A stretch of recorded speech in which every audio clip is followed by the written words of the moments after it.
Luke 23. And the whole multitude of them arose and led him unto Pilate. And they began to accuse him, saying, We found this fellow perverting the nation, and forbidding to give tribute to Caesar, saying that he himself is Christ a king. And Pilate asked him, saying, Art thou the king of the Jews? And he answered him and said, Thou sayest it. Then said Pilate to the chief priests and to the people, I find no fault in this man. And they were the more fierce, saying, He stirreth up the people, teaching throughout all Jewry, beginning from Galilee to this place. When Pilate heard of Galilee, he asked whether the man were a Galilean. And as soon as he knew that he belonged unto Herod's jurisdiction, he sent him to Herod, who himself also was at Jerusalem at that time. And when Herod saw Jesus, he was exceedingly glad, for he was desirous to see him of a long season, because he had heard many things of him, and he hoped to have seen some miracle done by him. Then he questioned with him in many words, but he answered him nothing. And the chief priests and scribes stood and vehemently accused him. And Herod with his men of war set him at naught, and mocked him, and arrayed him in a glorious robe, and sent him again to Pilate. And the same day Pilate and Herod were made friends together, for before they were at enmity between themselves. And Pilate, when he had called together the chief priests and the rulers and the people, said unto them, Ye have brought this man unto me, as one that perverteth the people. And behold, I, having examining him before you, have found no fault in this man touching those things thereof ye accuse him. No, nor yet Herod. For I sent you to him, and lo, nothing worthy of death is done unto him. I will therefore chastise him and release him. For of necessity he must release one unto them at the feast. And they cried out all at once, saying, Away with this man, and release unto us Barabbas, who for a certain sedition made in city, and for murder was cast into prison. Pilate therefore, willing to release Jesus, spake again to them. But they cried, saying, Crucify him! Crucify him! And he said unto them a third time, Why? What evil hath he done? I have found no cause of death in him. I will therefore chastise him and let him go. And they were instant with loud voices, requiring that he might be crucified. And the voices of them and of the chief priests prevailed. And Pilate gave sentence that it should be as they requested. And he released unto them him for that sedition, and murder was cast into prison, whom they had desired, but he delivered Jesus to their will. And as they led him away, they laid hold upon one, Simon, a Syrian, coming out of the country, and on him they laid the cross, that he might bear it after Jesus. And there followed him a great company of people, and of women which were bewailed and lamented him.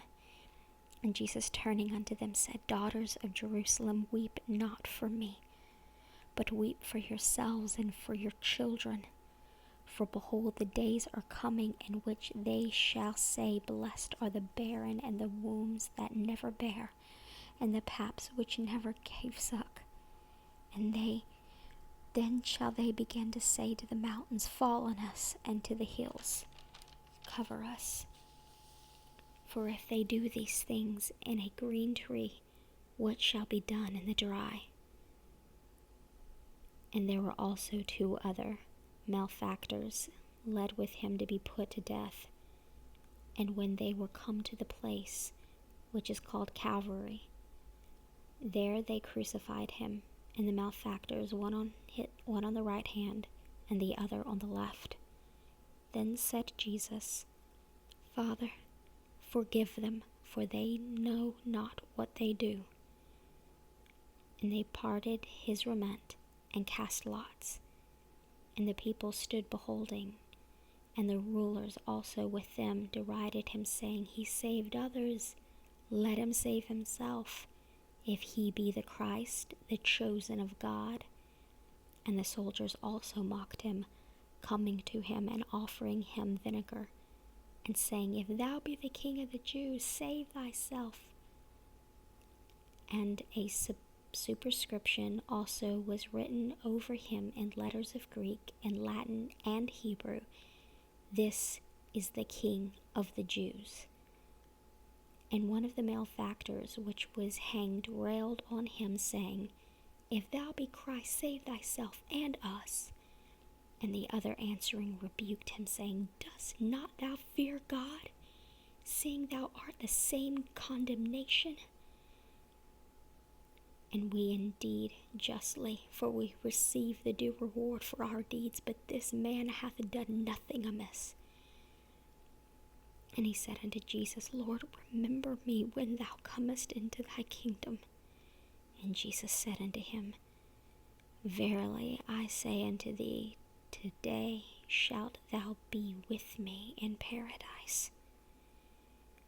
And it was about the 6th hour, and there was a darkness over all the earth until the 9th hour, and the sun was darkened, and the veil of the temple was rent in the midst. And when Jesus had cried with a loud voice, he said, Father, into thy hands I commit my spirit. And having said thus, he gave up the ghost. Now when the centurion saw what was done, he glorified God, saying, Certainly this was a righteous man. And all the people that came together to that sight, beholding the things which were done, smote their breasts and returned. And all his acquaintance and the women that followed him from Galilee stood afar off, beholding these things. And behold, there was a man named Joseph, a counselor, and he was a good man and a just.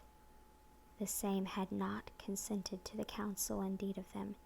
He was of Arimathea, a city of the Jews, who also himself waited for the kingdom of God.